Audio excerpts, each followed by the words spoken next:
Eu Ent- ainda não tô no ar, né? Estamos todos no ar. Estamos todos no ar? É que o meu parece uma Flutuando, coisa inclusive. vermelha aqui assim. Não, estamos todos no ar, Flutuando. os três bonitos, inclusive. Pô, Você, Aí só obviamente. vocês. Eu não tenho essa. Caetano, obviamente, mais bonito de todos. mais ou menos, né? Fenotipicamente não tem essa. Pô, eu tô parecido com o Nicolas, eu tô achando, parece meu irmão, cabelo Pô, curtinho assim, então barbinha. fiquei bem então, hein? Pô, Nicolas, você é super gato. Que isso, obrigado, são seus olhos. E o Inácio com esse cabelo, com essas Inácio é bandeixas. campeoníssimo. Cara, ainda tô de Coque Samurai. de corona. Desde, Você- desde março. Como assim? Ah, porque você não cortou o cabelo desde março. É. Eu fui cortar meu cabelo e deu nisso. Mas ia para a barba, Inácio? Para, né? Senão ia estar um Do cabelo, do tamanho do vovô cabelo. Smurf. Do tamanho do cabelo, né? Então a gente podia iniciar dando as boas-vindas às amigas, aos amigos, ex-amigas também, e pedindo desculpas pelo atraso. O Inácio está lá na Inglaterra, onde normalmente ele entra até antecipadamente. Mas hoje deu um probleminha técnico na microfonação, não é, É Inácio? a internet que não funciona. A culpa é da internet britânica. A culpa é da internet britânica e também do Vale do Silício, por que não? E aí já entramos na seara de Caetano Pena, nosso ilustríssimo ilustríssimo ser humano, que eu diria nosso Amigo, irmão, né? Ilustríssimo amigo. amigo Mestre irmão, das galáxias. mestre Mestre das galáxias econômicas, Das dos galáxias, institutos estudológicos. e carnavalescos também. Carnavalesco só na fanfarronice. Nada, você é um dos grandes foliões, Ah, isso sim. representantes dessa tradicionalíssima festividade popular brasileira. Eu sinto falta de você tocando um instrumento ali no carnaval, Nicolas. Pô, eu adorava ir lá no nosso bloco, que a gente fundou juntamente com nossos amigos e amigas lá do Instituto de Economia da FRJ, e é carnaval. E, cara, já passou meu tempo de bloco há bastante tempo, mas eu continuei indo no IE Carnaval para rever a galera e também, pô, eu gosto muito de pegar um agogô e tentar entrar ali no mantra Mas sambístico. o teu grande companheiro de banda tá sempre lá. O Vitinho Tá sempre. Vitor, sempre. Danilo, volta e meia. Inácio, quando no Brasil também, já foi algumas vezes, né, Inácio? Não, IE cara, Carnaval? na verdade, eu acho que eu fui no Iana Carnaval, tipo, no começo dos anos 2000, tipo, 2001, 2002. É possível, não é? Mais É pra possível. 2002, 2003, que foi quando 2002, surgiu. 2003. É. Foi quando surgiu. Que o Mário fez uma camiseta, inclusive, meu primo, né? Isso, foi Não foi? 2003, é. Então, eu tenho essa camiseta e foi nessa época. Mas eu perdi totalmente o esquema, o carnaval bloco de rua. Eu nunca vi carnaval bloco de rua. Nunca passei o carnaval no Brasil desde 2000 desde Mas essa se época. você foi no IE Carnaval, você experimentou um pouquinho. Sim, mas é um pouquinho, né, cara? Porque são, Bem pouquinho. são 20 anos e os anos 90 não tinha bloco de rua, né, cara?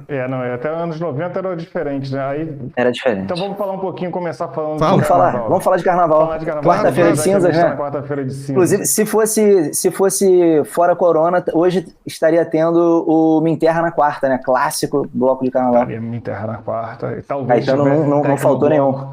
Você já ouviu Tecnobloco. falar do Tecnobloco? Tecnobloco é um que... Nunca fui, mas já ouvi falar muito bem. Mas Isso fala aí é muito sobre bom. a importância do carnaval para você e para o Brasil e para o mundo, Não, a Caetano. importância não, assim, minha visão do carnaval carioca, eu com longa data, quando eu era adolescente, sempre viajava para, sei lá, Cabo Frio, Teresópolis, né? Sempre saía do Rio, nunca ficava no Rio, mas a partir do final dos anos 90, comecei a ficar, aí tinha aqueles blocos Sovaco, Simpatia Fazer Amor, sempre teve o Bola Preta, né? E no final dos anos 90 surgiram dois blocos que continuam até hoje muito legais, que são o Boitatá, Cordão do Boitatá e o Céu na Terra. E diferente desses blocos o Simpatia e do Sovaco, eles tinham músicos próprios, instrumentistas próprios, enquanto o Simpatia e o Sovaco saíam de carro de som e contratavam bateria de escola de samba para tocar. Então foi uma inovação com o Céu na Terra e com o Boitatá. E aí, logo em seguida, veio o Pedro Luiz, com o monobloco também, início dos anos 2000 já, e o Banga La Fumenga, com uma bateria própria, uma pegada bem de bateria mesmo, e tocando músicas pop em ritmo de carnaval e inovando. Funk, né? E foi- Ritmo funk também. Ritmo funk, pô, super maneiro. Foi nessa que nós do IA Carnaval, a gente resolveu fazer a nossa própria bateria também. Falou, pô, vamos aprender a tocar bateria? Vamos. Aí falamos, então vamos logo fundar um bloco de carnaval. Aí fundamos E o IA também, Carnaval. desculpa, um parênteses rápido, e também uma oficina de percussão, né? Sim. Rolava uma oficina, mas vai, perdão. Então, alguém falou, não, porque tem conheço um cara que dá faísca, mestre faísca, que ensinou muita gente boa. Ah, Mestre tô ligado. Da Mestre. Império Serrano. E ele... Salve, mestre Faísca. E falaram... Ídolo. Falou, eu conheço o Faísca, vamos falar com ele e tal. E fizemos a oficina lá no campo de futebol do FRJ. E nisso começamos então a fazer o nosso bloco. Um pessoal também, uns amigos nossos do Direito da UERJ, começaram a participar da oficina também e criaram um bloco deles, que é o Imaginou Agora Massa. E nisso, a gente já faz 5 anos, um pouco mais para frente, tem a grande história de como surgiu o Boitolo. O Boitolo é um marco, um divisor de águas no Carnaval Carioca, né? Que foi em 2006. O cordão do Boitatá estava ficando muito grande, a prefeitura pediu para eles tocarem num palco na Praça 15. E eles saíam sempre no domingo de Carnaval. Mas na segunda-feira, nesse 2006, eles resolveram fazer o baile deles na segunda-feira na Praça 15. Mas a gente, folião, que adora o Boitatá, falou, não, eles vão sair no domingo de Carnaval, não é possível. E eles sempre saíam mais cedo, tentavam dar um olhar na galera para ficar pequeno e tal. A gente foi lá para a Praça 15, lá em frente à Bolsa de Valores do Rio de Janeiro, e falou, vamos aguardar que vai sair. O que a gente está aguardando, começa a ver os músicos fazendo passagem de som no palco para o dia seguinte, e falou, não vai ter bloco. Pô, não vai ter bloco, assim como nós, eu, minha irmã, Pedro Ninon, meu cunhado, vários desconhecidos estavam lá querendo sair para um bloco. E chegou um vendedor ambulante com um pandeiro, começou a tocar marchinha. E nisso chegou também um cara com um trompete, e começou também a puxar. E nisso a gente ligou para o Zé, o presidente do bloco, o Bruno Negreiros, nosso grande amigo, e falou, Zé, traz aí uns instrumentos. Aí ele trouxe uma caixa, um surdo de terceira e um repinique, e outros amigos vieram com tamborim também, e puxamos o bloco. E começou então a sair em cortejo. Uma estudante da comunicação da UFRJ pegou um papelão, pegou o batom que ela tinha e escreveu Cordão do Boitolo. E foi fundado o Boitolo. A gente fez o percurso até... Eu não estava ligado, não. O nome foi de supetão, assim? Ela falou, qual vai ser? Vai ser isso. Acabou. Não, tem esse lado B. Eu tenho fotos desse dia e você vê ela com um cartaz assim, Cordão do Boitolo. Mas do outro lado está escrito ou Cordão dos Boicotar. Então tem também esse... Ninguém sabe que teve também essa alternativa que não pegou. Pegou o Cordão do Boitolo. Boitolo.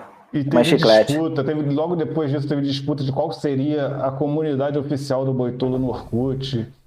E um pessoal abraçou o bloco e levou para frente. A gente estava lá eu brinco que o IA Carnaval está no DNA do Boitolo, mas pai é quem cria, e teve um pessoal que depois criou e levou para frente. O IA Carnaval abandonou, a galera do IA Carnaval resolveu cuidar do próprio bloco, né? Mas está na história, né? Está na história. Mas o Instituto de Economia é isso, né?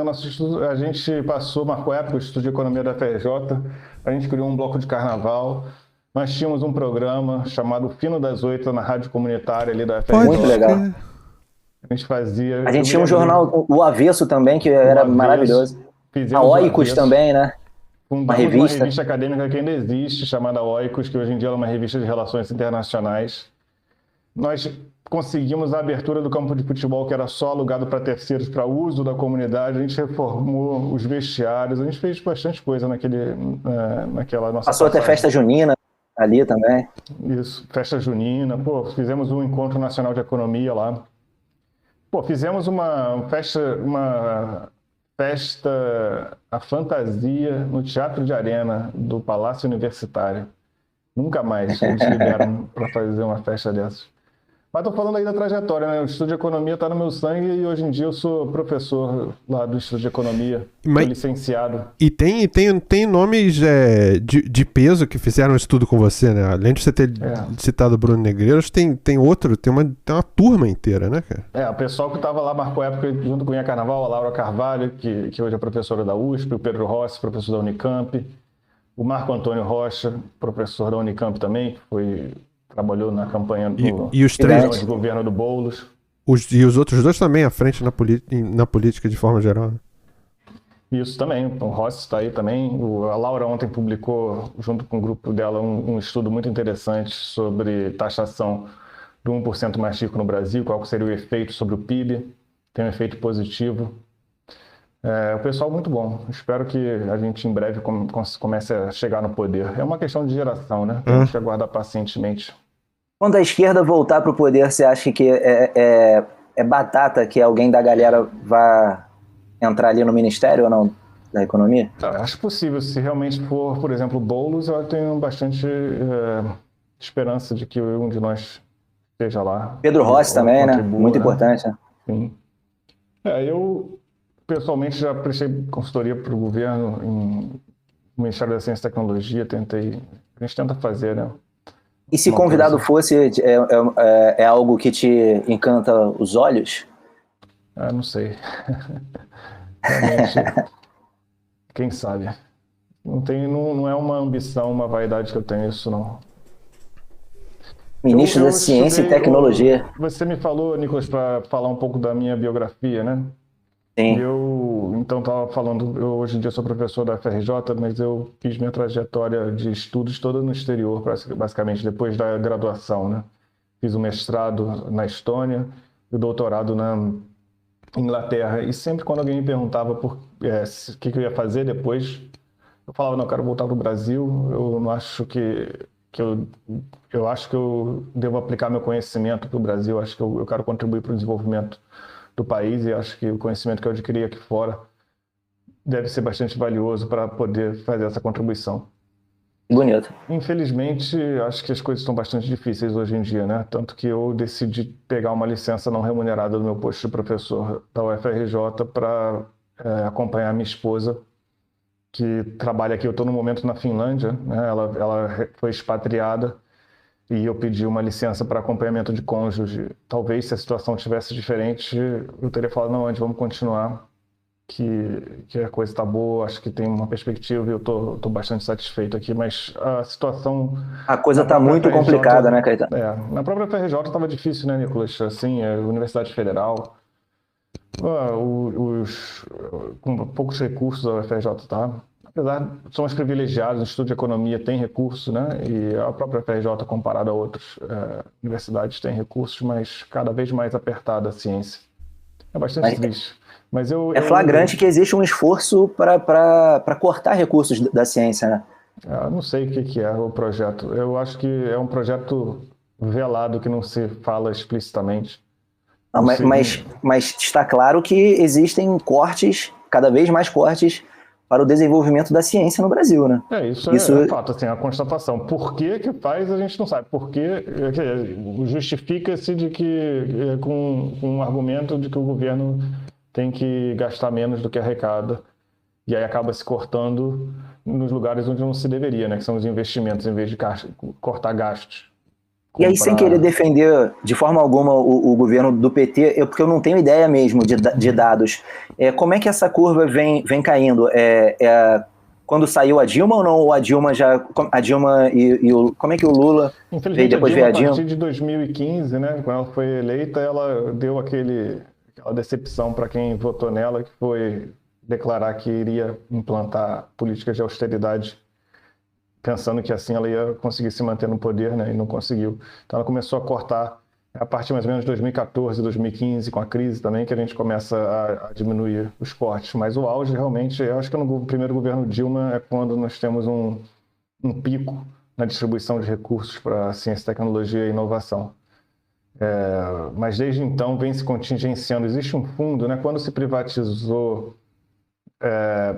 Quando se privatizaram as empresas estatais a partir da década de 90 ali, as elétricas, mesmo a quebra do monopólio da Petrobras, as telecomunicações, se incluiu uma cláusula na legislação em que varia a alíquota, mas de 0,5% a 1%, a 1,5% da receita dessas concessionárias de serviços públicos iria para um fundo. Então, o fundo de telecomunicações, o fundo do setor elétrico, o fundo de petróleo e gás, e tem também o Fundo Nacional de Ciência e Tecnologia. E esses recursos seriam para ser investidos em desenvolvimento tecnológico, na área de óleo e gás, na área de telecomunicações, de eletricidade. Então você tem um programa, por exemplo, a Agência Nacional de Energia Elétrica tem um programa de P&D, de Pesquisa e Desenvolvimento da ANEEL, que tem esses recursos do fundo, que gerencia esses recursos do fundo e que, em tese, seria para desenvolver tecnologia. E, na verdade, nós temos, então, uma fonte de receita e uma destinação atrelada a essa fonte de receita, mas, mesmo assim, a maioria dos governos contingencia e não libera esses recursos para ciência e tecnologia. Então, mesmo onde a gente tem recursos já previstos e que existem, eles são contingenciados. Quem gerencia o Fundo Nacional de Ciência e Tecnologia é a FINEP, que cada vez menos tem um orçamento e que estava aí na lista de privatização do governo. Você falou que todos esses cortes que talvez tenham começado no governo Dilma, mas que se estendem aos dias de hoje, e nesse governo a gente não sabe exatamente. A gente sabe qual foi os motivos por trás dos cortes durante o governo Dilma. Ela achou que isso ia manter ela no poder, que ia buscar o centrão, que ia puxar o centrão e que dessa forma ela ficava. Uhum. Não deu certo. Os cortes se intensificaram agora, em especial com cultura e tecnologia. Mas é importante. A pergunta é importante a gente saber a motivação desse governo? É importante a gente entender o que está por trás? Qual é o projeto? Eu acho que deveria ser público, assim. Eu sou contra, tá? Mas eu vou dar um exemplo. Por exemplo, a gente pode ter um projeto de desenvolvimento, que é um projeto de desenvolvimento, entre aspas, né? Um projeto de país que é ser alinhado totalmente aos Estados Unidos e seguir o que os Estados Unidos faz e ter um desenvolvimento dependente das iniciativas dos Estados Unidos. Por outro lado, você pode também ter uma tentativa de um não alinhamento automático aos Estados Unidos e um desenvolvimento autônomo. Eu acho que o governo atual, e desde o Temer também, o governo Temer, existe uma visão implícita do lugar do Brasil no mundo, que é de alinhamento automático aos Estados Unidos. Independente... Não só alinhamento, como ser subalterno, né? Um alinhamento... Exato. De não desenvolvimento. E com esses cortes, a minha pergunta seria, primeiro, até você que me deu a dica, né? Mas o que é a revolução tecnológica?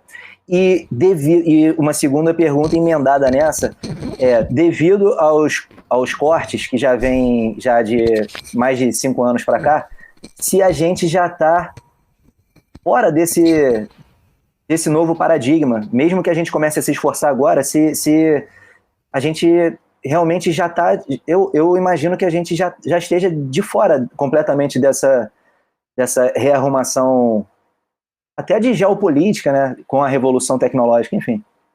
Se a gente também for olhar historicamente o que aconteceu com o Brasil toda vez que ele não se alinhou automaticamente aos Estados Unidos, a gente vai ver que coisas estranhas aconteceram na nossa história, né? Com Getúlio... Estranhas para dizer o mínimo, né? Coisas curiosas aconteceram.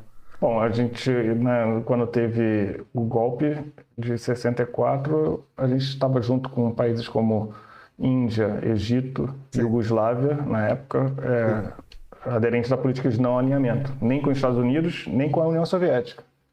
Em 2000 quer dizer, do governo Lula também, do governo PT BRICS, também era né? não alinhamento também. É o BRICS. Era os BRICS, era voltar para o Sul, o Banco do Sul, tentar fazer política. Qual seria o impacto do Banco do BRICS? Isso foi um susto de fato para os Estados Unidos? Qual a dimensão desse susto? Assim, é uma tentativa de você não depender de recursos, por exemplo, do Banco Mundial. Você, em vez de você ter dependência nesses recursos, né, do financiamento ao desenvolvimento através do Banco Mundial, que é chamada uma instituição de Washington, né, Washington Institution, você tem uma alternativa que, além disso, você sai da zona de influência do dólar e começa a apresentar alternativas a países como o da África, por exemplo. E que não é necessariamente a mudança do dólar pro ouro. Não, mas é uma transição assim, né, do poder de influência. Se não me engano, o Banco dos BRICS ele não era muito grande no início, até mesmo o BNDES era maior do que ele em termos de Volume. Volume de investimento? Volume de investimentos em bolsa, mas também de patrimônio líquido. E, infelizmente, o BNDES também já diminuiu pra caramba, né? Hoje em dia ele é quase insignificante e vai se tornar cada vez mais insignificante se esse projeto for para frente. Hoje em dia é mais caro você se financiar com o BNDES do que com outras alternativas, dependendo da empresa. Assim, o projeto que a gente tem atualmente é muito interessante, porque quem apoia ele acha que o Brasil basta fazer essas reformas liberais, basta você privatizar tudo, basta você diminuir o tamanho do Estado que nós vamos ter um desenvolvimento automático. Mas isso, historicamente, nunca aconteceu.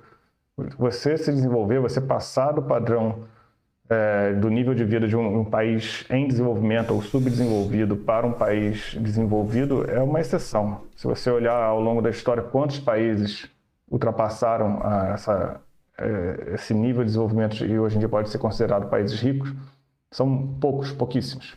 No século XX, quantos países conseguiram isso? Coreia do Sul, Japão, Singapura? Israel, né?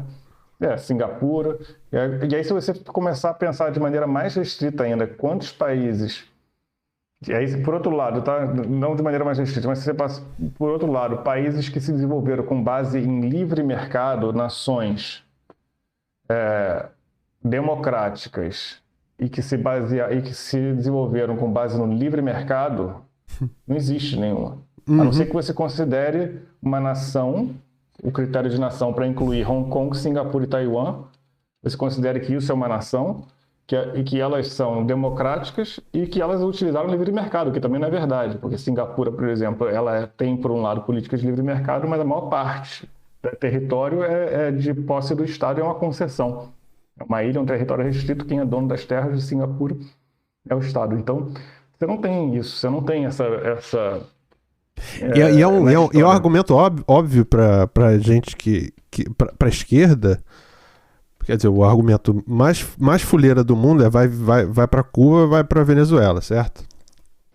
E o argumento muito óbvio pra gente, continua ouvindo, Caetano? Vai tirar o cara. Então, e o argumento muito óbvio pra gente, pra esquerda, seria: porra, vamos ser uma Coreia do Sul, vamos ser uma Singapura, vamos ser um Taiwan, que em 30 anos mudaram de paradigma absurdamente, né?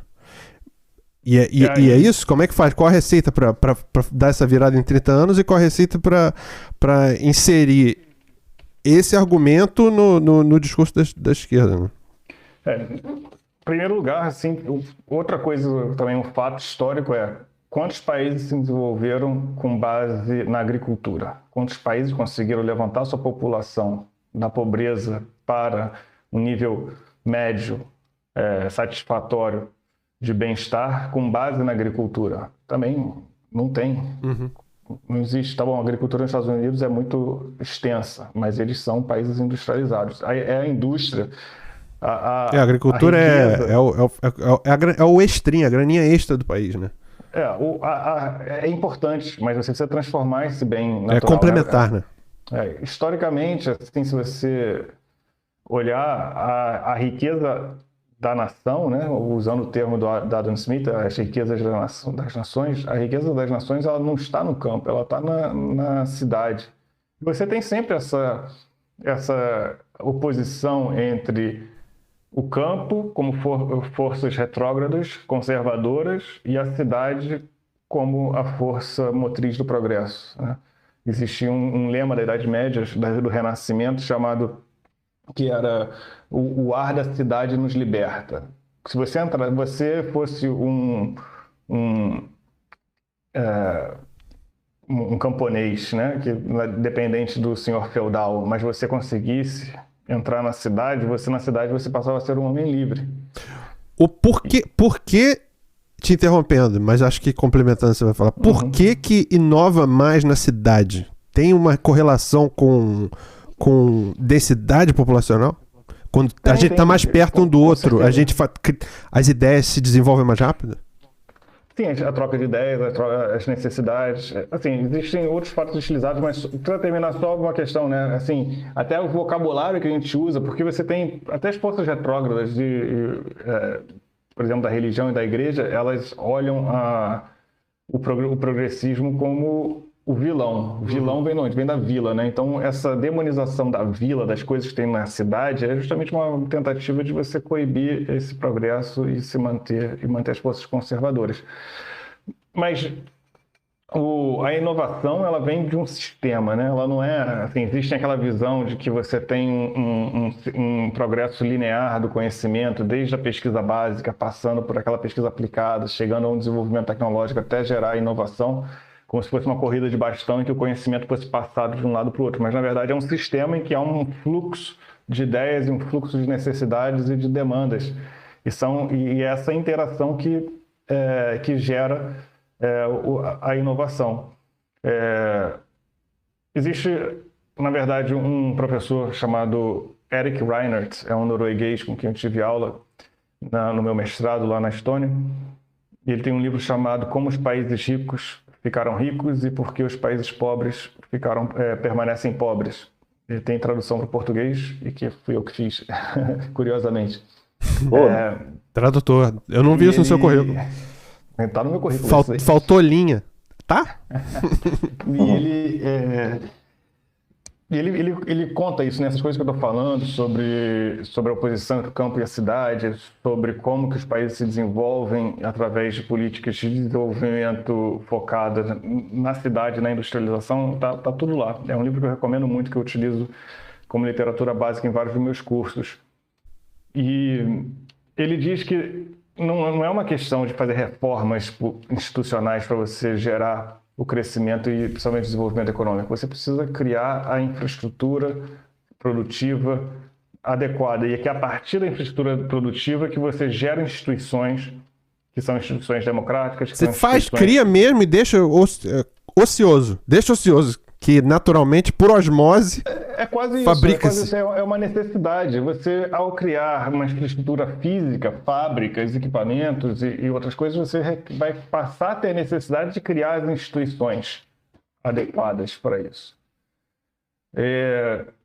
E ele fala, você perguntou, não sei qual de vocês perguntou sobre a fórmula mágica, qual que é a fórmula mágica para o desenvolvimento. Não tem uma fórmula mágica, você não vai copiar. A ideia também não é de você olhar o que a Coreia do Sul fez, o que o Japão fez, o que os Estados Unidos fez e tentar fazer igualzinho.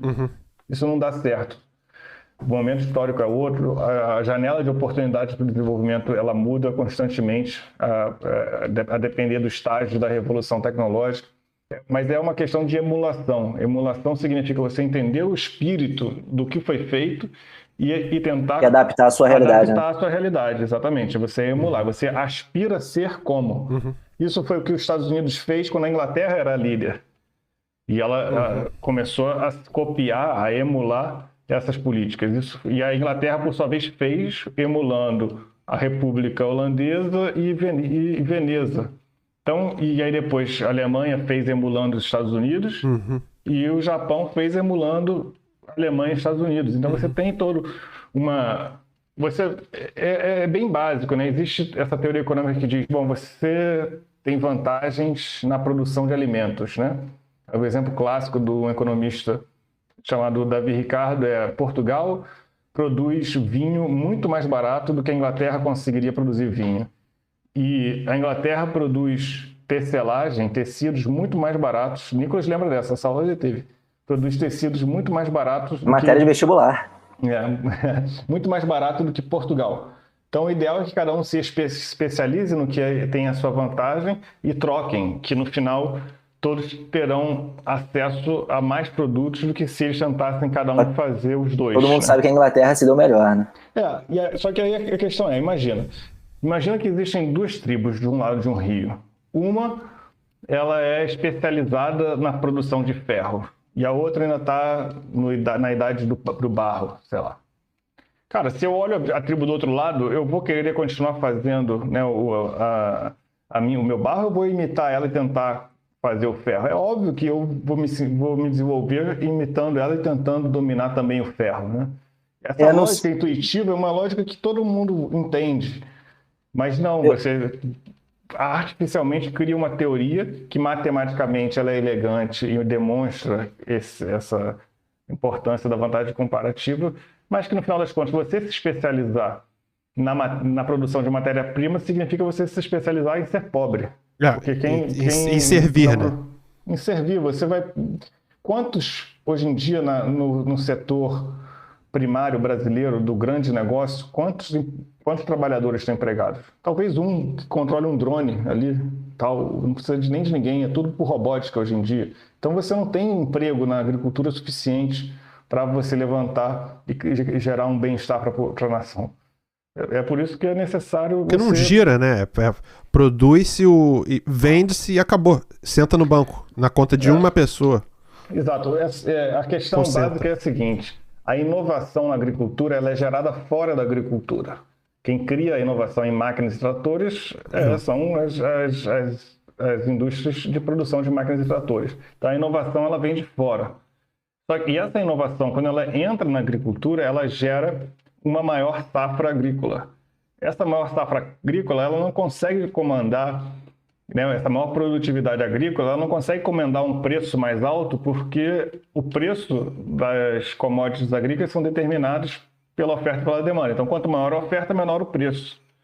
Então, acaba que esse valor adicionado pela maior produtividade, ela não é capturado pelo próprio produtor, ela acaba sendo capturado pelo consumidor. O que... Parando para pensar, o consumidor paga menos, é ótimo, mas ele acaba aqui, então, você não tem um recurso para investir na inovação novamente. Enquanto que na indústria, se você inova, você tem um produto com uma relação custo-performance melhor do que seu concorrente, então você consegue capturar uma margem maior e esse dinheiro você vai poder utilizar como seus lucros e dividendos, mas também vai ter para investir e fazer com que a inovação continue acontecendo. Nicolas. Eu gostaria de provocar num sentido. Durante muitas vezes, acho que você colocou a questão como se fosse quase que um evolucionismo, assim, que a sociedade deve caminhar para uma evolução tecnológica e que a questão e que escolher se desenvolver ali no campo seria como que um atraso. Aí você colocou o exemplo de até que duas aldeias, uma ia querer copiar a outra. Não sei, e ao mesmo tempo eu fico com um pouco de um romantismo do ser humano conseguir ainda se desenvolver de uma forma harmoniosa com o planeta. Aí a gente vai entrar nessa outra seara que é o desenvolvimento sustentável, né? Mas me incomoda um pouco até o fato de atrelar-se ao desenvolvimento, o dito progresso, que para mim tem muito de retrocesso no progresso. Simplesmente vamos produzir 1 milhão de carros, o Brasil tá uma maravilha porque a produção de carros tá boa pra caralho. Não sei se é tão assim. Eu acho que a gente deve refletir se esse desenvolvimento industrial, por exemplo, tá sendo realmente benéfico, ou quais são as mazelas que isso está trazendo, quantidade de plástico nos oceanos. Acho que a gente, inclusive a importância da agricultura familiar, da agricultura sem agrotóxicos, da agricultura até sem esse desenvolvimento tecnológico, né? Enfim, queria que você falasse um pouquinho sobre isso. Eu concordo com você. Eu acho que é uma visão de que o desenvolvimento, ele necessariamente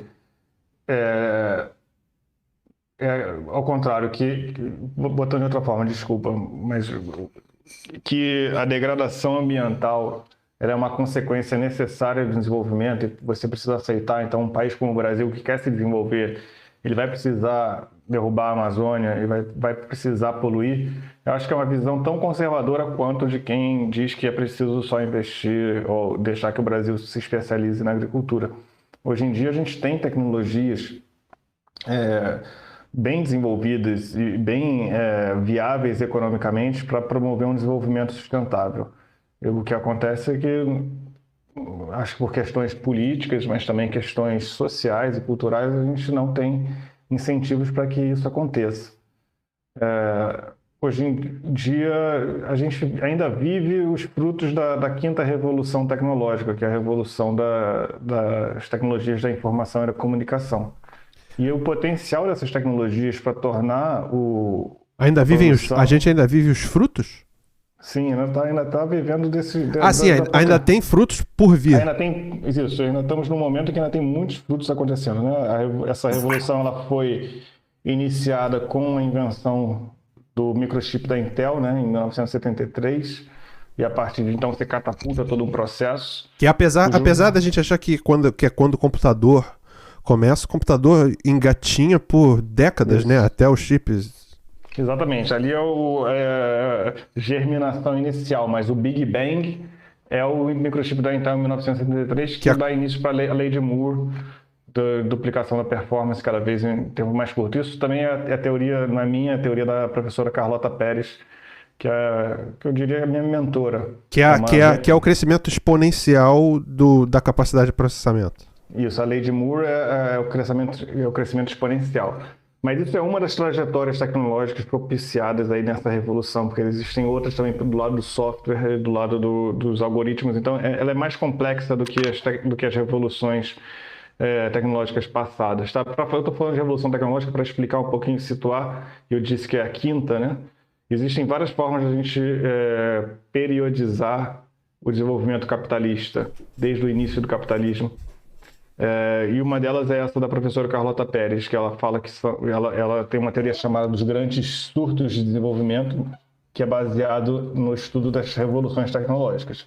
A primeira revolução tecnológica, ela chama a primeira revolução industrial inglesa, da tecelagem, dos canais... Cercamento dos campos. Cercamento dos campos. O cercamento dos campos foi antes, né? Foi como uma pré-condição. Um preparatório. Foi preparatório, mas em termos de tecnologia foi da tecelagem dos canais, da energia hidráulica, né? De grandes moinhos e tudo mais. A segunda é a segunda revolução industrial, mas é a segunda revolução tecnológica, que é o da energia a vapor, das ferrovias, e também cujo centro de propulsor é a Inglaterra. A terceira, que é o das grandes máquinas, que é a revolução tecnológica da siderurgia e metalurgia. Essa já começa a se expandir para o continente, os Estados Unidos e a Alemanha durante esse período, essa periodização é mesmo. São os países em desenvolvimento naquela época. E a quarta, que a gente conhece mais, que nós nascemos, eu nasci, né, no final dessa revolução, que é o da produção em massa, do automóvel e do petróleo. E a quinta, então, é a da tecnologia da informação e da comunicação. Cada uma dessas revoluções ela é dividida em dois períodos, o período de instalação e o período de desdobramento. E esses dois períodos eles são marcados por um período de transição, um período de viragem. E normalmente o que dá início a esse período de transição é uma grande bolha tecnológica, uma bolha financeira tecnológica. A nossa bolha financeira tecnológica inicial, porque a gente já teve duas bolhas financeiras nesse período de transição, que são a da Nasdaq, né? No ano 2000 segundo a Carlota, é quando marca o fim do período de instalação da quinta revolução industrial. Uhum. Da quinta revolução tecnológica, desculpa. Já na quarta revolução... Que é a bolha de 2000, é isso? E a bolha do .com. O que acontece? Com as novas tecnologias, começa todo um frenesi, uma discussão de que é a nova economia, o dinheiro que estava ocioso com a maturidade da revolução anterior começa a procurar novas oportunidades, muito dinheiro vai para áreas que a gente nem sabe quanto que vale, qual é o valor, né? Quantos microchips valem um automóvel e vice-versa. Não tem esse cálculo, porque é comparar duas coisas totalmente diferentes. Então, acaba tendo esse frenesi financeiro especulativo que culmina com uma bolha. Foi a bolha das empresas .com no ano 2000. Acaba que tem umas outras complicações, né? Segundo a Carlota, a gente já está nesse período de transição para o período de desdobramento.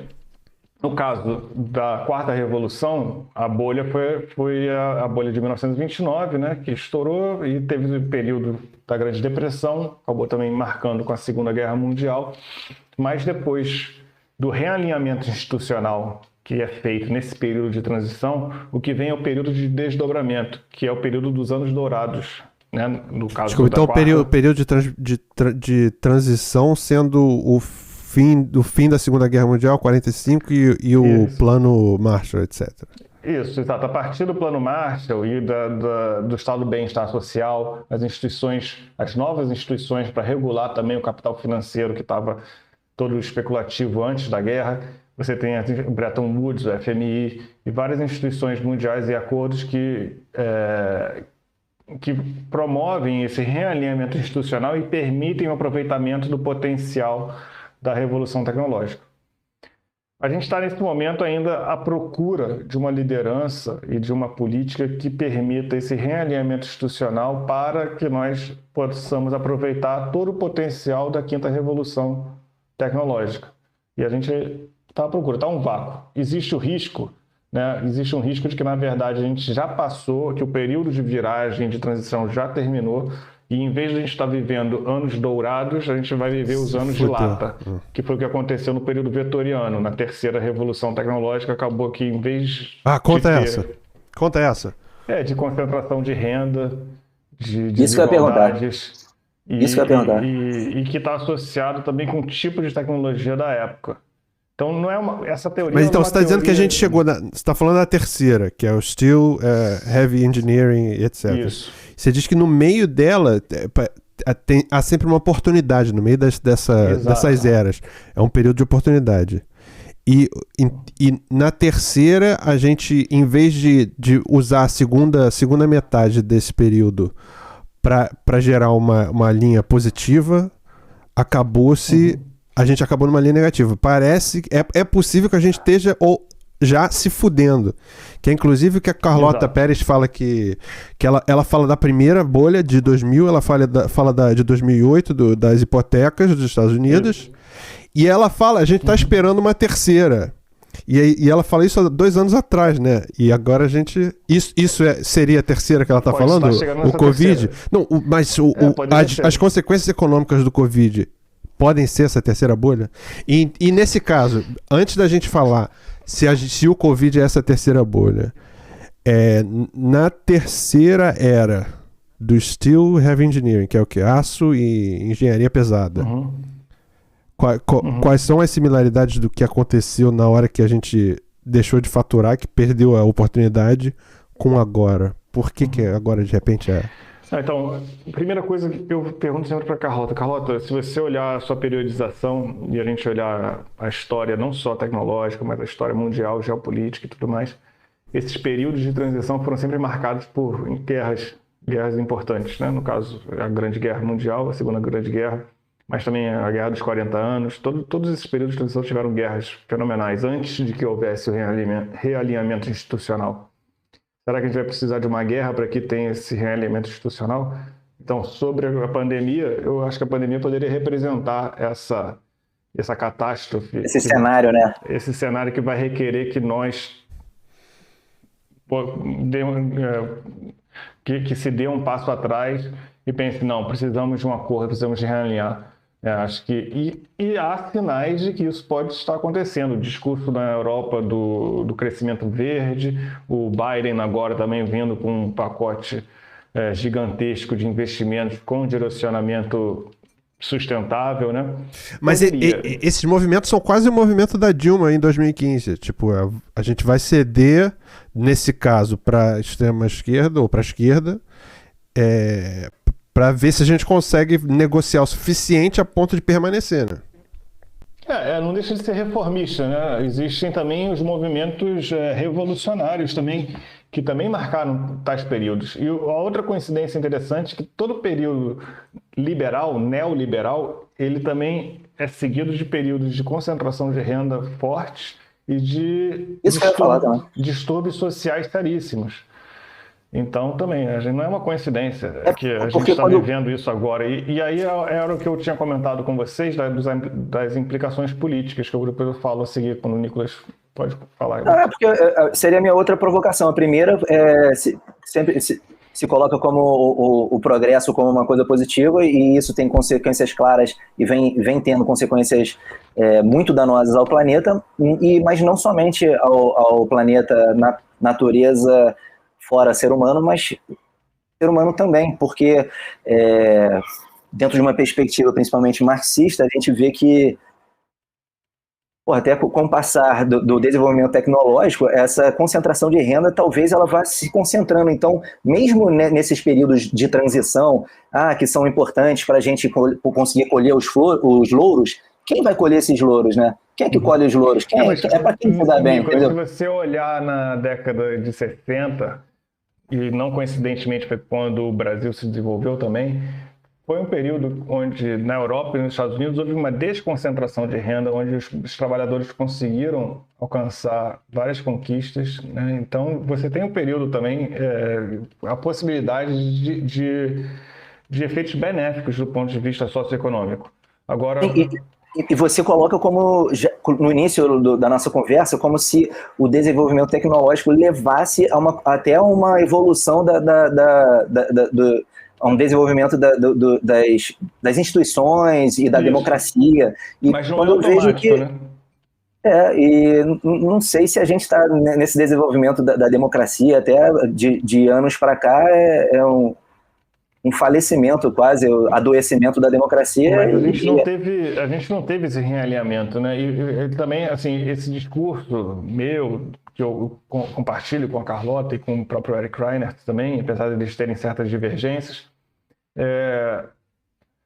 é um pouco determinista do ponto de vista tecnológico. Parece que a gente diz primeiro a tecnologia e depois a estrutura social, né? Que não deixa de ser também um marxismo, né? Materialista histórico, que é as bases materiais que determinam os processos históricos. Mas, na verdade, a tecnologia, ela cria um espaço. Ela cria um espaço de oportunidade. E o que vai acontecer dentro desse espaço depende da ação humana e das nossas vontades, né? Então, não significa que a gente vai conseguir conquistar tudo. Agora, a questão da degradação ambiental e de como resolvê-la é um pouco da exploração do homem pelo homem também. Desculpa, vai, fala. Sim, da sustentabilidade nos seus 3 vetores, né? Do ambiental, social e econômico. Mas o trabalho que eu faço atualmente, a pesquisa que se chama Transição Profunda, né? Deep Transition, né? Ela parte da teoria da Carlota Pérez e argumenta que essas 5 revoluções elas tiveram um vetor único, como se fossem camadas que tornassem esse desenvolvimento cada vez mais sedimentado numa direção ambientalmente degradante, socialmente degradante.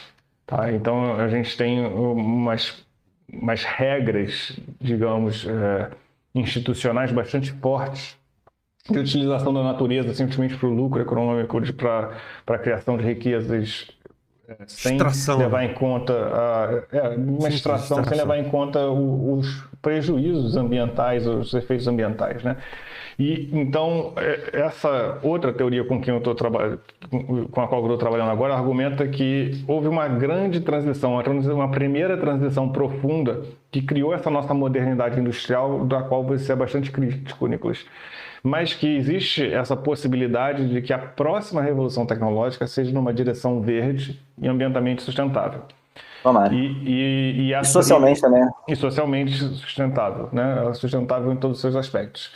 Então, a questão que se coloca é como que a gente promove uma nova revolução tecnológica conscientemente, de modo que ela seja sustentável.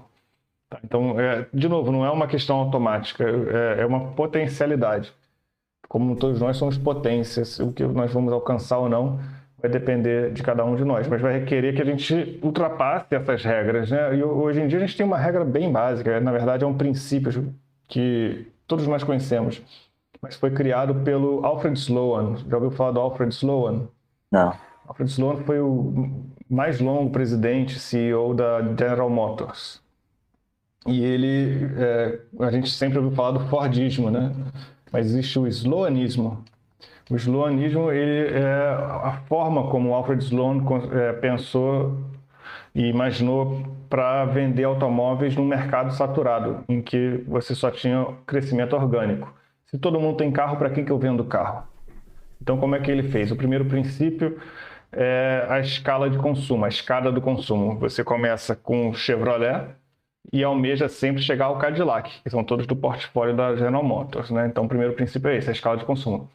Segundo princípio é o financiamento. Quer dizer, se você, como trabalhador, não tem dinheiro para comprar meu automóvel, eu te dou um empréstimo e você paga parceladamente esse seu automóvel. Tá? Então, você não precisa fazer que nem o Ford e dar um salário alto para o seu trabalhador, você dá um empréstimo, então você ganha também na conta do empréstimo com juros. E o terceiro é a obsolescência programada, que é você ter, a cada ano você lança um carro novo, seu carro vai ficar obsoleto, mesmo que a tecnologia não seja obsoleto, através de moda, né? Essa questão de lançamento de carros anuais num determinado período é uma questão de moda, às vezes supérfluas. E com esses 3 princípios você tem um mercado em constante crescimento.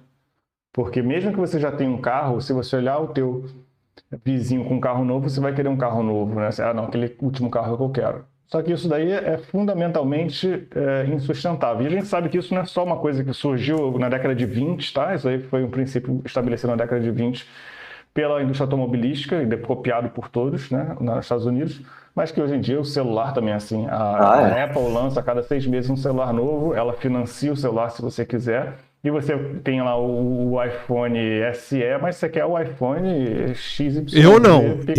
Não fode. Eu quero o SE pra sempre, meu irmão. Pra fazer a foto do retrato, né? A modo do retrato. Por que...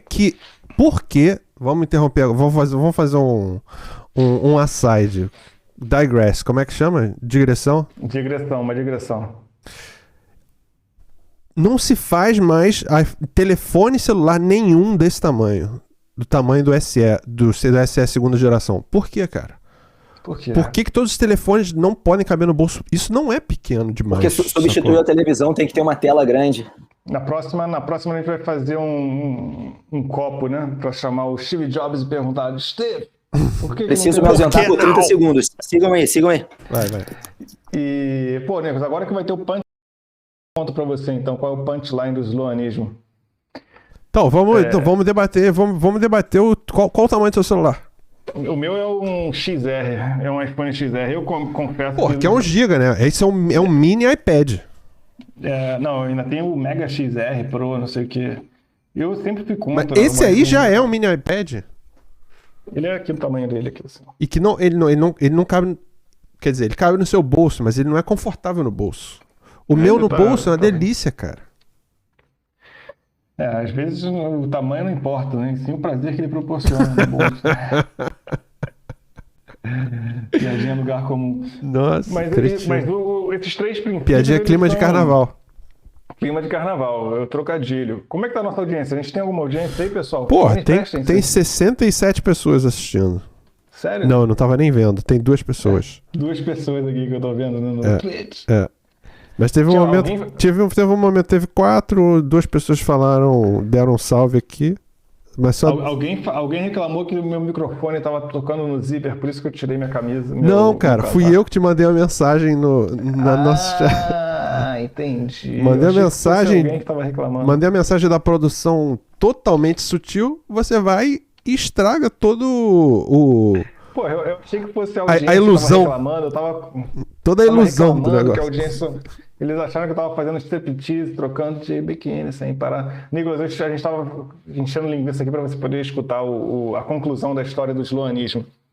É que esses 3 princípios, né, eles se mantêm hoje em dia nas outras indústrias, indústria eletrônica, indústria da enchendo moda. Linguiça é um caralho. A gente falou a parada mais importante dessa conversa. Agora o tamanho do celular. Agora vamos fazer uma digression. Então vamos fazer uma regression, né? A gente fez uma digression, agora vamos fazer uma regression. Uma regression. Os 3 princípios, eles são inerentemente insustentáveis, né? Porque a obsolescência... Eles são os 3 ao mesmo tempo. Não, a obsolescência tecnológica ela é ambientalmente insustentável, a gente não tem recursos infinitos, a gente não recicla. A escala do consumo, né? A escala do consumo, ela é socialmente, a gente vive no Brasil, a gente sabe disso, o que gera você ter um carro último tipo e a pessoa que não tem nada, como é que é socialmente insustentável isso, você gera conflitos. e criminalidade e tudo mais. E o terceiro, também, como a crise de 2008 mostrou, um financiamento sem critério. Ninguém consegue mais pagar a parcela. Gera uma bolha financeira que é financeiramente insustentável. Então, esses 3 princípios são princípios básicos, né? E que precisam ser superados. A gente não vê sinais de serem superados. Agora, o Ciro fala muito desse segundo, né? Da aspiração do moleque, que a gente fica botando um monte de moleque no mundo e moleca que nasce e tem que ficar de boquiaberto com as propagandas na televisão e que não pode ter nada. Aí é foda. Você vê e todo mundo quer, aí ninguém. Porra, se você for olhar realmente o que é o luxo, o que os ricos têm pra caramba e tal. Um iPhone por 10 mil reais, cara. É ridículo. É imoral, pô. Mas você sabe que a obsolescência programada, na indústria automobilística sempre houve um conflito entre os engenheiros e os marqueteiros, né? Os engenheiros e os cabeças de planilha também, os economistas financeiros. E quem inventou a obsolescência programada foi o engenheiro-chefe da General Motors, que foi também esqueci o nome dele, mas ele foi o inventor do motor V8 também. E ele propôs a obsolescência programada para o Alfred Sloan como uma forma de incentivar a inovação tecnológica. Ele queria que a obsolescência fosse uma forma de rotineirizar a pesquisa e desenvolvimento para que a cada momento você criasse um carro mais eficiente, superior tecnologicamente e melhor do que o anterior. Mas, na verdade, os departamentos de marketing, o próprio Sloan, perverteram esse princípio e falaram, não, a gente não precisa gastar com tecnologia e desenvolvimento tecnológico para tornar o anterior obsoleto. Basta a gente fazer mudanças cosméticas, baratas, que, na verdade, vai tornar o anterior, ou através de propaganda, a gente torna o anterior obsoleto sem ter que gastar com desenvolvimento. Então, na verdade, até isso é uma curiosidade da obsolescência programada, que era para ser uma forma de a gente ter constantes ciclos de produtos para gerar... De inovação. Inovação, E que é o que a gente viu com o iPhone, né? Que ele nos últimos 5, 6, 7, 8 anos, cara, não tem por que você comprar o iPhone. Não. Eles estão fazendo ele maior, simplesmente. E acaba incorporando 5 anos depois as tecnologias que já tem no Android, né? E o camarada da minha banda comprou um supercomputador agora, assim como o Inácio, e aí ele tinha uma placa de som. E essa placa de som nem entra no supercomputador novo. Então tem essas obrigatoriedades, né? Exatamente. Aí ele teve que comprar uma placa de som nova. Exatamente. E aí, fala. Pois aí, a gente eu queria entrar queria entrar naquele assunto que a gente gosta muito. Não fala essas coisas, gente. Vocês ficam destruindo a ilusão, cara. Roteiro. Isso tudo é improviso. É tudo improviso, mas tem só 2 ali, esses 2 não vão espalhar pra ninguém, não. Tá tranquilo. Vai, Nicolas. Queria entrar na esfera da importância da autonomia. Quem é que manda no mundo? E aí a questão como explicar, Inácio? De quem decide, quem pode, agora é o Vale do Silício e as empresas de tecnologia acima das instituições jurídicas. E aí a gente vendo exemplos do banimento do Trump, enfim. Então, como é que você enxerga? Já que a gente vai sair do iPhone, acho que vale a pena a gente falar de iPhone antes de sair do iPhone. Vai. Porque iPhone, no final das contas, e eu prometo que a gente volta pra sua, Nicolas, mas é só pra gente fazer sentido no final das contas. Não precisa prometer, não, podemos porque a gente não falar de iPhone com Caetano seria ridículo, né? Do sentido de que... entendeu? O iPhone é simbólico, é a direita chamando o esquerdista de socialista de iPhone, ou seja, é o ícone do capitalismo, e no final das contas é uma contradição... Não é uma contradição ambulante, é uma contradição portátil, é uma contradição de bolso. Eu trabalhei com uma professora também chamada Mariana Mazzucato, que tem bastante famosa hoje em dia, uma economista, e ela tem, o último livro dela agora se chama Moonshot, Mission Economy, desculpa, sobre políticas de inovação orientadas por missão. O anterior foi O Valor de Tudo, e o primeiro livro dela foi O Estado Empreendedor. E nesse livro, O Estado Empreendedor, que na época eu trabalhava até com ela tem um capítulo que fala só do iPhone. E ela mostra como toda a tecnologia dentro do iPhone, ela foi ou financiada ou, a maioria, concebida por instituições do Estado, instituições públicas americanas ou instituições também, o CERN, por exemplo, que é público, né, europeia. E o computador também, né? O computador, todas as tecnologias, elas... Então, por exemplo, o GPS. Quem é que paga para que a gente use esse GPS? É o governo americano.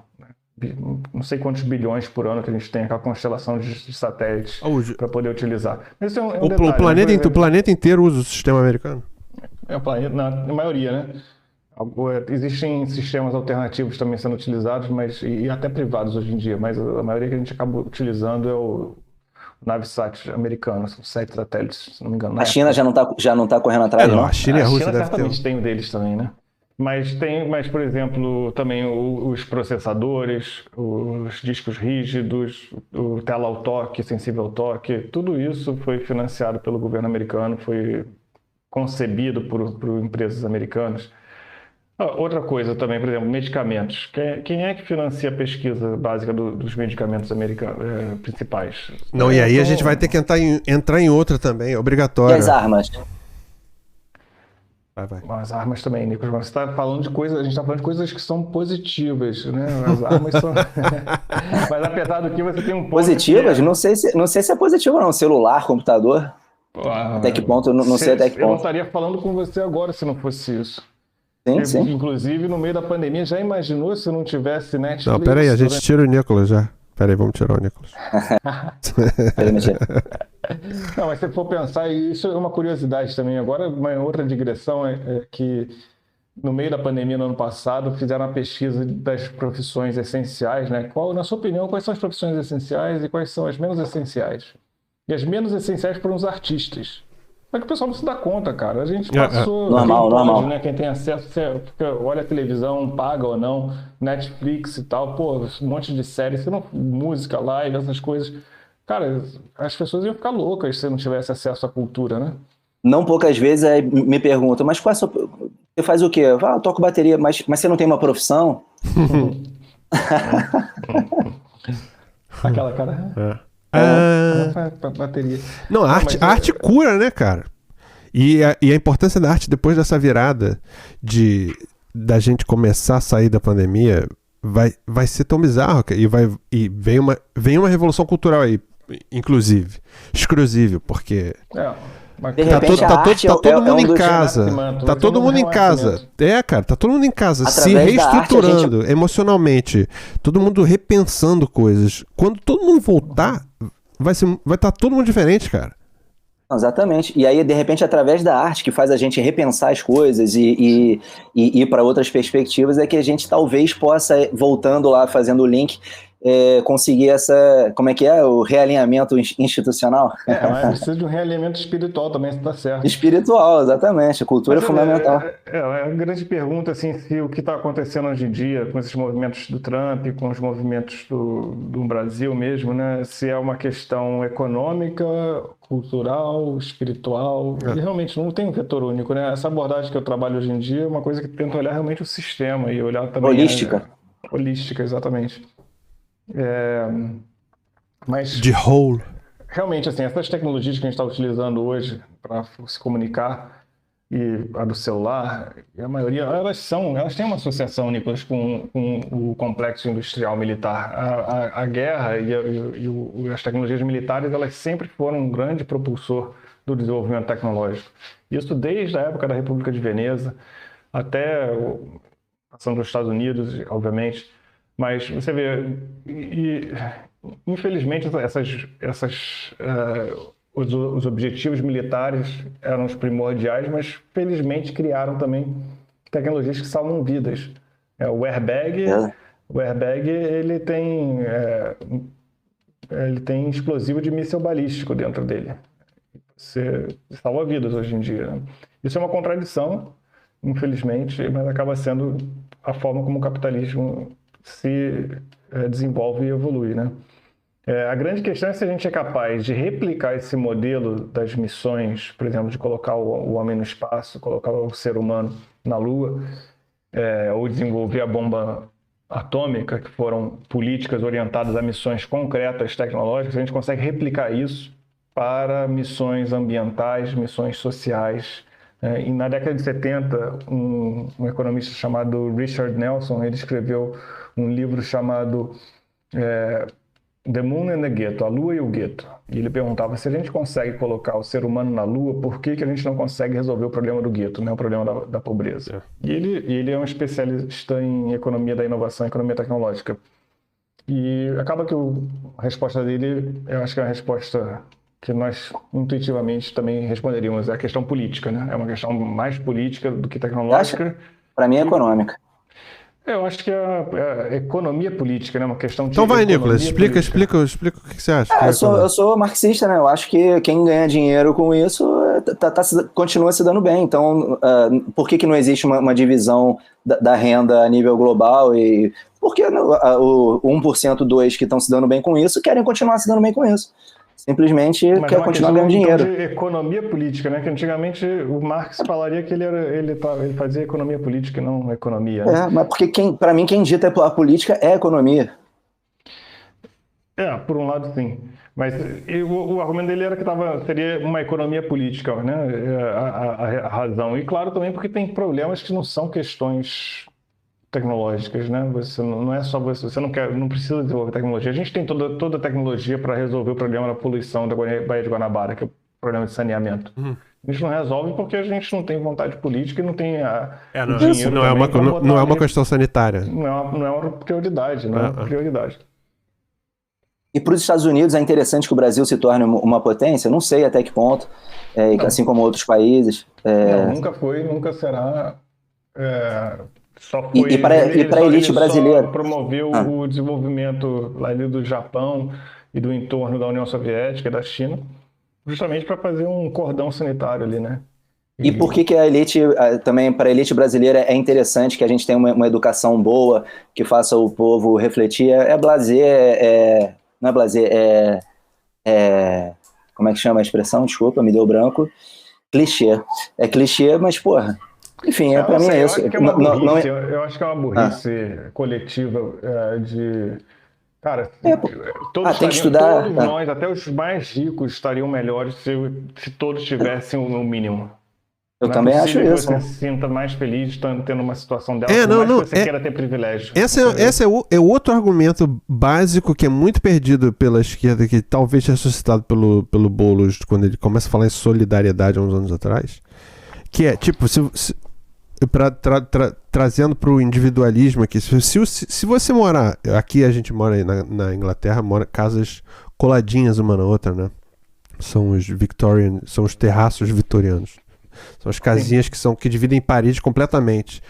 Torcer para não ter um vizinho baterista. Não, cara. Ou alguém muito fudido de grana.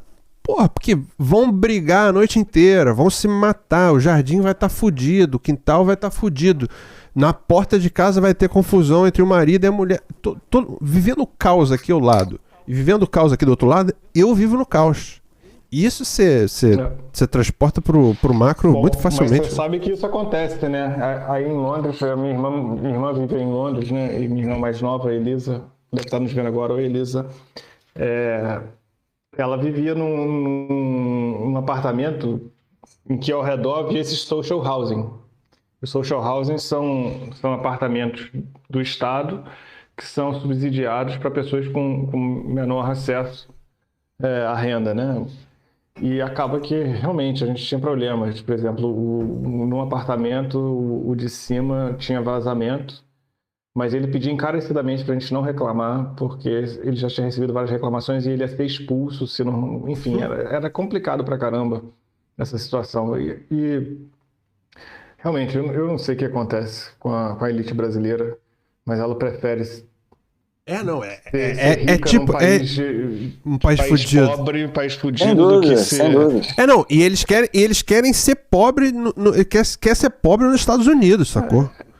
O pior de tudo é que é o que você disse, e a onda deles, a forma de escapar esse problema é sendo pobre ou classe média em Miami, no sul dos Estados Unidos. Aí, assim, nós somos latinos e nós somos tratados como latinos. Eu, pessoalmente, não tenho o menor problema em ser latino. Eu sou como é que é? Miscigenado. Mistureba. Eu tenho pé na África, minha mãe nasceu no Egito, meu pai, meu avô... Essa é a mistura do Brasil com o Egito. Carnaval. Família do meu pai tem indígena também, então não tem maior problema. Mas nunca tive e sempre tive muito orgulho. Mas nós somos discriminados como brasileiros em vários países. Nos Estados Unidos, na Europa, já sofri racismo em vários países. Sabe que eu demorei quase uns 20 anos pra entender isso? Pois é, eu também. Tô compartilhando que parece que pra muita gente é óbvio que somos, mas, cara, pra nós, a gente cresce achando que nós somos brancos, nós somos somos brancos privilegiados. Idiotizado, pardo. Eu fiquei idiotizado por 10 anos, 15 anos, porque eu trabalhei pra ter um sotaque meio perfeito, muito parecido com o deles, porque eu sendo branco, eu sou transparente. Não tem jeito, né? Mas não... Cara, meu nome é Inácio Vieira, sacou? Ou seja... o seu sotaque, por mais que você faça o melhor, põe um ovo na boca e faça o melhor possível, eles sabem que você não fala. Mesmo se você mandar que se chamam Edward, sei lá. Não quero contar a vantagem, não. Não, eles sabem depois... Já fez esse teste? Já fez esse teste? Já fiz, pô. Eles sabem comigo, eles sabem depois de 10 minutos. Por causa da entonação, sacou? Mas Então, mas a questão pra mim é que eu passei 15 anos achando que eu tava passando e depois fui identificar umas paradas antigonas de trabalho, política dentro de trabalho de empresa grande, que eu vi que eu inovei, eu trouxe o Twitter pra dentro de uma empresa gigantesca britânica. Eles adotaram o Yammer, que é o Twitter, que é uma iniciativa, um Twitter de empresa antigo. Eles abriram uma vaga de emprego para comunicação interna, gerente de comunicação interna para a empresa inteira, empresa nacional, 25ª do Reino Unido, e contrataram uma mulher. Eu fiz tudo, abri a vaga, eles contrataram outra pessoa para fazer. E não tô contando a vantagem, se dar conta de racismo. Tem um amigo meu que da Bósnia, um grande amigo meu, Vedado, deve estar nos vendo aí também. Ele conseguiu um financiamento na época, inclusive, a curiosidade, era para estudar criptomoeda, lá mais ou menos em 2010, que ele conseguiu esse financiamento aí no Reino Unido, através de uma grande marca de cartão de crédito, onde ele trabalhava. E conseguiu mais de 1,5 milhão de libras para fazer esse projeto de pesquisa e botaram ele para fora. Eles pegaram o dinheiro e não mantiveram ele, mandaram ele embora e tal. Ficaram com o dinheiro e continuaram o projeto. E eu acho que tem racismo mesmo. Agora tem um caso engraçado, quando eu fiz meu mestrado na Estônia. Na época eu acho que eu era o único brasileiro que vivia lá. Acho que tinham 3 outros brasileiros que eram jogadores de futebol e 2 que faziam intercâmbio numa outra cidade, mais eu. Eu era tranquilo, assim, eu passo por branco, apesar deles serem super louros lá, mas a gente tinha um colega amigo nosso que era do Congo belga, que era negro do Congo belga. E ele, cara, realmente, dia sim, dia não que a gente saía, ele sofria racismo. Era bem triste, bem triste. Aí teve uma noite que a gente saiu para jantar, ele, 2 amigas nossas da Estônia e mais uns 2 outros amigos também europeus. E a gente está atravessando a rua e nisso vem 2 caras e começam a xingar ele e tal. Eu viro assim, vem um correndo na minha direção, o outro já deu um chute nele, não teve nem discussão, né? Eu já dei um chute nele, o outro veio na minha direção e começou a falar assim, falou fuck you. Aí eu mandei para ele também, fuck you. Aí o cara jogou... Sou carioca, rapaz, tá pensando o quê? Cara, eu falei, não vou sofrer na época, eu falei, porra, vai se fuder, eu sou carioca, você. Sabe que eu tô armado, se eu tô armado aqui, de repente. Eu botei a mão ali dentro do bolso, aqui assim, né, fingindo que eu tinha alguma coisa. Carioca. Aí fuck you, eu falei, fuck you. Fiquei encarando ele assim, ele falou, where are you from? Eu falei, from Brazil. E na época ele quase quis me dar um abraço, né, porque todo mundo adora. Só que nisso a minha amiga falou, vou chamar a polícia. Eles saíram correndo e tal, mas, cara, é super desmoralizante. Eu fico imaginando pro meu amigo. horrível, Foi a primeira vez que eu sofri racismo, foi nessa. Depois teve uma vez também na Holanda que eu sofri também. Aberto, né? O aberto. E por mais que você tenha orgulho, super orgulho de ser brasileiro, super orgulho de ser misturado e tal, isso baixa. E uma vez, né, uma ou duas vezes que eu sofri na vida, eu fico imaginando, cara, isso daí é aquela coisa, quando você fala do movimento do orgulho negro, orgulho gay, essas coisas, é importante, porque, cara, acho que só quem vive na pele e eu vivi muito pouco, não estou falando que eu Imagina vivi, todo dia, ou né? que eu tenha aquele conceito que eu sou um pouco crítico do lugar de fala e tal, mas eu digo, cara, realmente só quem vive na pele que sabe como que deve doer e a moral, assim, de você estar sempre vivendo isso e sempre sendo discriminado, né? Às vezes 2, 3, 4 vezes no dia, em um dia, né? Incrível, é bizarro. Vários relatos de negros que tomam uma dura, aí logo depois, aí toma uma outra dura na mesma, tipo, 20 minutos depois lá na frente, pô, aí de novo, mano, tomar dura de novo. Enfim, é bizarro. Fora extermínio, né? Muito doido. Muito triste. Tem visto Big Brother, Nicolas? Sim, cara, não consegui resistir, tentei resistir as primeiras semanas, só que aí não se fala de outro assunto, e aí... E até eu tô sabendo, eu daqui de longe, né, tô sabendo que o Negro Di foi eliminado com 99% dos votos. 98,76. Sério? Todo mundo votou. Mas era ele contra quem? Contra o filho do Fábio Júnior e uma outra mulher lá. Sério?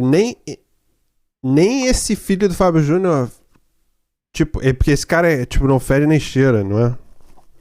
O Nego Di que falou que a Marielle foi morta por defender vagabundo. Falou que esculachou o Arlindo comediante? Cruz. Comediante? Isso. Esculachou o Arlindo Cruz. Que mais? Falou que não se deitaria no chão junto com uma outra mulher, porque poderia não resistir, ia ter que, segundo palavras dele, entre aspas, não ia resistir em tirar a sua flauta para fora. Muito doido, entre muitas outras barbaridades. Tem gente que tem uma teoria da conspiração que o pessoal botou essa galera sim. Para desmoralizar toda essa Exatamente. Eu não duvido. A Globo, com interesses muitas vezes mega capitalistas e para ganhar um dinheiro, é óbvio que a intriga e a porradaria na nossa sociedade é que vendem mais. Mas ao mesmo tempo... Mas esse é uma teoria... Vocês estão... É uma teoria da conspiração. Isso. É muita gente falando isso e vocês estão querendo que seja, porque se for, eles mandaram muito bem, porque fudeu, ficou horrível mesmo pra esquerda. Se for, a cartada de mestre, e se não foi, é porque tava fudido mesmo. Mas que tá enfraquecendo os movimentos identitários, está enfraquecendo muito. Mas eu acho o seguinte, eu acho que em termos dessa escolha desse perfil, né, dos participantes, olha que eu não tô vendo, é uma opinião assim de quem não vi, tô dando opinião, tá? Mas a minha opinião é que, cara, o ano passado teve todo o movimento Black Lives Matter, né? Então é um tema quente, assim. Então eu acho que isso sim, escolher esse perfil para os participantes tem mais a ver com esse movimento de afirmação do movimento negro do ano passado do que não, vamos escolher pessoas para queimar esse movimento. Tá hypado. Mas não sei, mas pode ser que tenham escolhido também. Mas também você escolhe as pessoas que são... Cara, vamos botar esse daí que vai falar merda. E que pode dar uma polêmica, exatamente. Dar uma polêmica, né? Agora, falando, dando opinião, hoje em dia, assim, todo mundo pode dar opinião sobre o que quiser, né? Mas opinião não é fato. Mas eu sou crítico também de certos exageros dos movimentos de minoria. Com certeza. E acho que os que exageram acabam sujando o nome na praça de um movimento necessário e importantíssimo. Mas eu acho que o movimento das minorias acaba também gerando uma desunião na esquerda. Cada um com sua pauta e cada um defendendo o seu quinhão. Era a minha pergunta do outro dia, então, que eu refaço para você. As pautas identitárias estão fragmentando a esquerda? Eu acho que sim. E aí sim tem uma outra teoria da conspiração e também... Mas antes de você fazer a teoria da conspiração, define pautas identitárias. Não, são essas pautas de afirmação das identidades minoritárias, né? Por assim dizer, o que já em si pode ser um conceito problemático, né? Mas, por exemplo, No Brasil é a maioria, né? A exato. população Mas negra é a maioria. mas a minoria No sentido do vou acesso, fazer né? um Do paralelo com protagonismo, né? uma aula que eu tive quando eu estive na Estônia. A gente tinha uma aula que se chamava Small States, pequenos estados.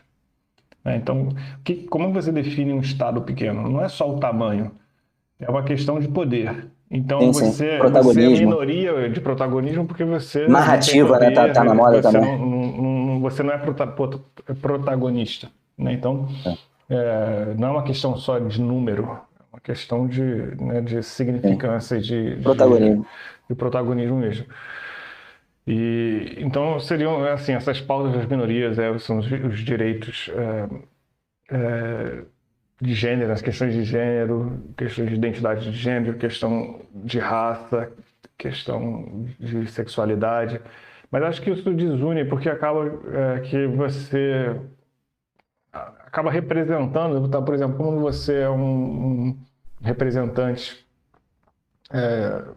político, né? Você acaba representando apenas um lado e aí todo mundo que não se identifica com aquela pauta acaba rejeitando. E hoje em dia são posições bastante extremadas e não há uma união e acaba que existe um discurso que exclui o outro, né? Então, se você não tem um lugar de fala, você também não tem, acaba desmerecendo e a pessoa se sente excluída. Então, já que eu não tenho lugar de fala para falar sobre determinado assunto, eu também rejeito esse assunto totalmente. E acabo, então, virando crítico a isso. Eu acho que gera, assim, uma desunião. Eu acho que não é a melhor forma de abordar, mas acho que existem reivindicações altamente prioritárias dentro dessa pauta das O Black questões Lives de Matter identidade. é importante, por exemplo? Claro, pra você? é fundamental. Fundamental, né? Mas Eu também. Mas é a estratégia, né? Não é só através de slogan que a gente vai conseguir fazer a Não, mudança, né? Mas existe quem diga que esses movimentos identitários foram financiados por think tanks americanos como uma forma de realmente... O globalismo. Que é a mesma teoria da conspiração que o Nicholas falou há 30 segundos atrás. Pois é, poderia ser, né? É exatamente a mesma.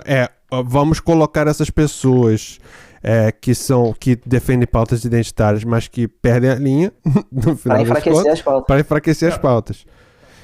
Mas quem é que tem interesse sério de enfraquecer as pautas? Esse interesse assim, por A mais B? Quem é? Todo mundo. A direita, principalmente, que quer entrar no poder. Com certeza. Eu não sei se eles querem... Se eles querem que essas pautas se fodam. Tipo, do fundo do coração, eu acho que talvez não tenha toda essa maldade deles, estratégica de falar, eu quero que negros se fodam. Não sei. Não, eu quero descredibilizar as pautas de esquerda. A qualquer custo. Então eu vou fazer piada com pautas de esquerda. Você dizendo isso, você está descredibilizando as pautas deles. Que eles... Mas eu acho que existem interesses de classe, com certeza, e o Globo defende interesses de classe, existem interesses econômicos, ela tem uma posição, eu acho péssimo que a nossa imprensa e a nossa mídia, o jornalismo, ele não assume posições como se fosse 100% isento, que não são. Eu acho que deveriam sempre declarar sua posição. Hoje em dia, é claro que a Globo tem uma linha editorial totalmente antagônica ao Bolsonaro, em partes, porque eles apoiam o Guedes, mas tinha contra o Lula, e Veja, por exemplo, também. Mas, por outro lado, se você for olhar a última anúncio que o jornal O Globo fez dos colunistas, eles abriram bastante para mulheres e para as minorias. Então, eles tentam também ter uma política afirmativa na própria... Marketologicamente, né? Porque perderiam espaço. Perderiam espaço. Assim. Será que é assim? Não é questão de cinismo, é questão de mercado. Se eles não colocam mais gente negra no BBB, eles vão perder mercado, pô. É claro, pra mim é mercado. Eu acho que a Globo é tão grande que elas não perderiam, porque quem tá botando? O SBT tá botando? O Record tá botando? Cara, não tá. A Fazenda, quem ganhou foi a Jojo, todinho, pô. Se fosse assim, eles estariam abrindo espaço para os evangélicos e não estão fazendo isso. Aí talvez seja estratégia. Eu acho que existem sempre forças progressistas e antagônicas dentro de cada instituição, da mesma forma, e dentro de cada pessoa até, né? Então, da mesma forma que eles têm, sim, também questões certamente estratégicas, econômicas e conservadoras, eles têm também impulsos progressistas que Tudo é acabam referencial, gerando né? coisa. Com relação ao Bolsonaro, são mega progressistas, né? E só para finalizar a minha opinião sobre esse assunto, eu acho que como a gente vem de longas décadas e séculos de machismo, de homofobia, de transfobia, de racismo, eu acho que esses excessos desses movimentos são até importantes e são naturais, porque a gente vem de um lado de muita porrada. Aí, porra, o lado que toma porrada naturalmente vai se expressar de uma forma com excesso para depois a gente vir para o caminho do meio. Eu acho que é natural e talvez até natural, necessário. mas é mais comum você ter, então, a ação excessiva, a reação excessiva, e você vai ter uma contra-reação excessiva e o infinito, né? Pensa aí, você com a sua companheira, se ela grita com você e você reage gritando, ela vai reagir gritando. Um dos dois vai ter que, em algum momento, parar com isso. Sim, mas Então, é porque assim, eu acho que o outro começou a gritar agora. Aí para parar com isso é daqui a um tempo, que eu acho que é o caminho do meio que naturalmente a sociedade, eu sou otimista a longo prazo, não tem nada de né? natural. Alguém tem que tomar uma atitude e falar, não, calma. Vamos desescalar. E é difícil, eu não sei. Agora, voltando um pouquinho ao nosso assunto, que agora a gente está digressando bastante, né, para fora até das minhas especialidades. Você não é especial. As revoluções tecnológicas e o momento de transição, né? Mas são revoluções, são quase tecnológicas. A gente está falando de revolução e não tem uma tecnologia racial envolvida. Bom, a tecnologia ela é racista, afinal de contas, né? Porque você tem vieses cognitivos embutidos nas tecnologias, mas o que eu quero falar é o seguinte... Não quero que vocês me arrastem para esse lado. Não, o que eu quero falar mais é o seguinte, né? Se a gente assumir e aceitar que a gente está vivendo, então, ainda num momento de transição da instalação da revolução tecnológica atual, e com perspectiva de se houver esse realinhamento institucional, uma mudança cultural, inclusive, né? Uma assimilação desse novo paradigma, que inclusive precisa ser um paradigma verde, sustentável, socialmente sustentável. Se isso tudo acontecer, a gente tem chance de viver uma nova era de ouro no mundo todo, global. E aí você fala, isso nunca vai acontecer. Porra, o Trump aí, ó, o Bolsonaro aí, esses movimentos autoritários cada vez mais à direita aí no poder, né? Cada vez ganha mais votos. Isso não vai acontecer. Mas imagina se eu falasse essa mesma coisa lá para mais ou menos 1939, quando quem estava ganhando a Segunda Guerra era a Alemanha, né? Quase toda a Europa dominada, e estava uma grande depressão nos países que não estavam no meio da guerra, os Estados Unidos inclusive. E aí eu falasse, não, mas daqui a 10 anos a gente vai começar a entrar nos anos dourados do capitalismo. Cada pessoa vai ter 2 carros na sua garagem, todo mundo vai ter um seguro de saúde público, vai ter uma seguridade social, e vamos viver um período de 3 décadas de abundância. Existiu isso aí? Sim, foi a partir da década de 50, foi quando aconteceu os anos dourados do capitalismo, com o estado do bem-estar social nos países desenvolvidos e com um desenvolvimento acelerado. O NHS no Reino Unido. Pois é. O SUS, né? Mas no mundo a pobreza deve... Claro. Tem esse estudo? Às custas do planeta. Bom, o meu ponto aqui é que a mudança positiva, ela pode ocorrer de uma hora para outra, tanto quanto a mudança negativa. Então, eu acho que a gente precisa ter também um realismo de saber que a gente está num momento atual difícil, que a gente está na merda, mas saber que a gente tem... Não pode entregar os pontos. Que a gente tem todos os instrumentos para fazer uma revolução e promover um desenvolvimento que vai ser usufruído por grande parte, e se não pela maioria da população mundial. E isso aconteceu, Nicolas. O desenvolvimento acelerado da América Latina, ali na década de 50 e 60, foi nesse período. O Brasil, sim, foi o período que mais cresceu e mais se desenvolveu, foi nesse período. E isso também com outros países da América Latina. Aí você fala, bom, mas e a África? Realmente, a África naquele foi excluída. E esse momento atual que a gente está, a gente precisa que seja um movimento global. E eu acho que a forma mais fácil de a gente atingir a sustentabilidade não é tentando transformar o que já existe nos países desenvolvidos.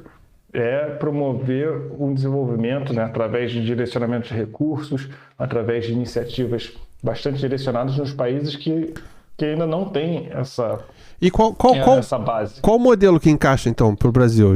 Você estava falando brasileiro, anteriormente, né? de emular, ou coisa do gênero, não sei se foi esse tempo que você falou. Foi. Emular a Coreia do Sul e esses modernos, né? Esses que deram esse salto moderno, Singapura e pô, você falou outros, não me lembro. Como é que isso se contorce no Brasil? Até que ponto a floresta e a água e a bacia amazônica e o como é que isso se encaixa na gente? E as Então, pessoas. E as pessoas e a mistura e a nossa história escravagista e a nossa mistura A pobreza, né? e a nossa A diferença de renda. Eu acho que assim, a gente pode utilizar nossos recursos naturais como um trampolim. Claro, Nicolas, não se assuste, não significa exploração desenfreada da natureza. Não, eu acho que mas dá para explorar de forma sustentável e sustentável, utilizar também, absorver e incorporar e de uma maneira sem apropriação cultural, conhecimento indígena, conhecimento local, conhecimento popular. Eu acho que a tecnologia ela tem um lado da técnica e tem o lado físico e tem um lado software, né? O software e o hardware. E esse lado software é muito conhecimento básico que a gente tem que a gente não utiliza. Acho que a próxima revolução tecnológica ela pode ser uma revolução biotecnológica. Ela já está aí, já está acontecendo. Como o Inácio falou, na quarta revolução o computador estava lá, já a partir da década de 40, 50 a gente tinha, mas a gente utilizava o transistor para fazer microrádio, não usava o transistor para fazer microchip. Então, hoje em dia, a gente já tem tecnologias de biotecnologia, mas a grande revolução a seguir, ela pode ser uma revolução biotecnológica. E o Brasil teria tudo, essa janela de oportunidade que começa a se abrir nessa área, o Brasil teria tudo para liderar, inclusive para liderar e dar o exemplo do desenvolvimento sustentável. E a gente aprende, Nicolas, não sei se você se lembra, na aula Formação Econômica do Brasil, com o saudoso Carlos Lessa, professor economista. Uma das coisas que ele falava sempre era do mito fundador do Brasil, né? Cada país tem seu mito fundador. O mito dos Estados Unidos é o do Destino Manifesto, né? Que eles vão liderar a humanidade. Excepcionalismo. E o Por Deus, Brasil, por Deus. O Brasil ele foi fundado sobre o mito fundador do Eldorado, que é o lugar onde que se querendo tudo se dá, não precisa trabalhar, você tem o ouro, a abundância, a natureza, e você pode ser preguiçoso, não precisa fazer só explorar a terra, e seria esse um mito fundador. Mas existe um outro mito fundador também, que é um mito que vem de Portugal, do Império Português, que é do Quinto Império, que é o império que iria trazer a paz na terra e iria liderar a humanidade para uma paz. Para o progresso também. O progresso também. E esse mito fundador é um mito alternativo também para o Brasil. E acho que o Brasil poderia ser esse país a dar o exemplo. E em algum momento, né, 2 décadas atrás, né, ou 15 anos atrás, parecia até que o Brasil estava seguindo um caminho que todos olhavam e falavam, caramba, o Brasil era o lugar a se estar, né? Então, quando eu estava fazendo meu doutorado e meu mestrado, as pessoas falavam, caramba, por que você veio para a Europa? Quando eu vim para o exterior também, Por que você veio para a Europa? O Brasil, cara. É o Brasil. Vai para o Brasil. Foi o país que mais rapidamente tirou mais pessoas da pobreza durante os anos Lula também. A gente tinha um potencial ali que se perdeu. E eu acho que a gente precisa resgatar esse potencial. E a gente precisa... E o mito fundador, ele cria esse imaginário. E a gente ter essa visão de que o Brasil, ele tem um papel a desempenhar no mundo, para além de ser o celeiro e o provedor de comida para todo mundo, é algo que resgata também a nossa própria identidade e resgata a nossa própria orgulho de ser brasileiro, né? E talvez precisa ser resgatado urgentemente o nosso senso de coletividade, que a gente está perdendo muito, né? Acho que hoje em dia está cada vez mais egoísta. Acho que o Brasil e o brasileiro é eu primeiro, depois minha família, meus parceiros, e o resto é que se foda. Ninguém está ligando pro outro. E sem isso a gente não vai conseguir sair do lugar. Oi, Akachá. Cara, o Nicolas caiu. O Nicolas caiu, ficou emocionado. Pode escrever, ficou emocionado. Caralho, mas demais, hein? É. Enfim, acho que papo bom. Papo muito bom aí. Aqui já são 1h já. Sim, aqui. sim, Aí sim, são claro. 11 da noite. A gente podia repetir essa dose, hein? A gente pode perguntar para os nossos convidados aí. Cara, eu acho que certamente, como não tem ninguém, quase tem uma pessoa vendo, na verdade, que eu acho que o segundo é um robô. O segundo deve ser eu, porque eu tô com um negócio aberto. Então é você, então é a gente. Mas a graça disso é gravar. Você e eu, o 1 e 2 é você e eu. Não, acho que um tem um robô sempre. Entendi, então a gente ficou falando entre cima, tá ótimo. Pô, tá ótimo. Mas aí, então, pra fazer mais simples pra você, não tem ninguém vendo, só que a gente corta depois essa parte.